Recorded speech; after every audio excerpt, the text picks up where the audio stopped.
Hey everybody, welcome to Obscurities and Miniatures, and it's a Friday when I'm filming this, or posting it, or one or the other, I don't even know anymore. Anyway, it's time for some Obscurities in literature, and yeah, I know I've already had Mobius's Arzak on here, but it does sort of kind of relate to where I'm going with today's book, which maybe you saw because it's in the thumbnail, obviously.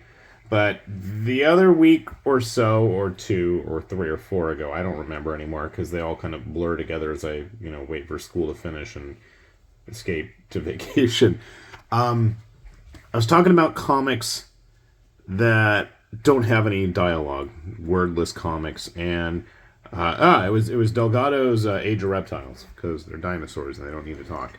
And obviously that got me thinking back to Mobius and Arzak, which was quite a seminal work and kind of really blew my mind as a young teenager.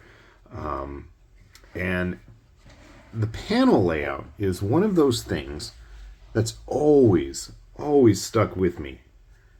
And, while maybe his sense of fluidity and speed in these stories wasn't anywhere near like the level we would see with future manga artists, even previous manga artists that were working at the time, but just the layout of how everything is on the page has always stuck with me. Now the reason I bring all this up and the reason I mention that is because it really kind of ties back into the book. And I don't even know where I saw this one. And that's half the beauty of not really paying attention to what the latest and greatest books are and giving some time to things that maybe aren't necessarily books that we would always come across. I don't even know how I found out about this book, to be honest. I think I was looking for something else. I think actually I was looking back over my old Gon books. Gon being a series that I've always loved, and another one that I really have no idea how I found out about it originally. These are when, not Vertigo, but Paradox Press. That was like a subdivision thing that DC had going for a while. I know that I had already been familiar with him when Tekken 3 on the PS1 came out. And I mean, if you're going to talk about stories with no dialogue, you really can't go wrong with Gon. And somewhere, at one point in history, I actually came across the previous manga by this artist. His famous turtle shell. Masashi Tanaka. Somewhere I have the color ones. My son actually stole most of these books and really enjoyed them. I remember trying to imitate Tanaka's art in how he drew Gon. And I can remember as a kid, my son was always watching the TV show that they made. It's cheesy anime intro. Anyway, getting back to Mirenda. So again, books I've discovered that I don't know how I figured it out or found out about it. I have a funny feeling I know where I got the inspiration to track this one down, and we'll have to do a video on it some other time. But this is another wordless comic. And what's funny is Mirenda here never really wears any clothing throughout the entire story. But always has objects significantly blocking things. So what's the gist of the story, or as much as I figured out, is she ends up doing a favor, stealing this thing off a giant for an evil witch doctor, and in the end has a crazy glowing protrusion that houses a demon growing in her leg. And then the story kind of follows her quest to get rid of it. Now, sometimes this book can be quite convoluted in what's going on the page. But then there was this spread right here. And I mean, as somebody who spent way too much time studying and trying to emulate Mobius's art, especially looking at those old Arzak stories, this looked absolutely familiar.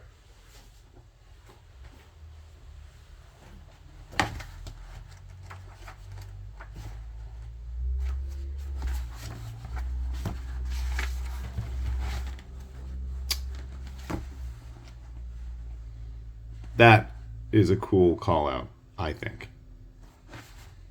And again, I think this one, we have the, right here. Almost. Almost, but not quite. Oh, there we go. I'm not going to bend back my... You have the main circle with the inset square panel. I thought that was pretty cool homage right there. And you even have the weird wiggly flower things on the side of a cliff waiting to try to eat stuff. Cool.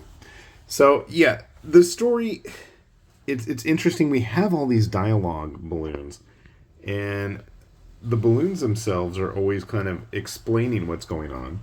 And then there's one point, we do have a couple parts that have dialogue, and you'll just see an asterisk or a symbol.